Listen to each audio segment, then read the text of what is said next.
হাঁটতে হাঁটতে অনেকটাই দূরে চলে এসেছি। সামনে কোনো জনবসতিও নেই, শুধু চারিদিকে গভীর জঙ্গল। কি করব বুঝতে না পেরে জঙ্গলের ভিতর দিয়েই হাঁটা শুরু করলাম। কিছুক্ষণ পর একটা শ্মশান চোখে পড়ল, বেশ বড় শ্মশানটা। দাঁড়িয়ে চারিদিকটা দেখছি, হঠাৎ গভীর গলায় কে বলে উঠল, এখানে কি চাই?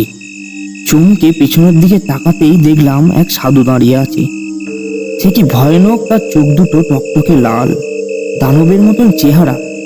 দেখে গাটা যেন কেমন শিরশির করে উঠল। সাধুকে প্রণাম করে জানালাম, আমার কোনো এখানে বিশেষ দরকার নেই, পথে হাঁটতে হাঁটতে এখানে এসে পৌঁছেছি। তা কোথায় যাওয়া হবে? জানি না, মানে এখনো পর্যন্ত ভেবে উঠতে পারিনি। তাই আমার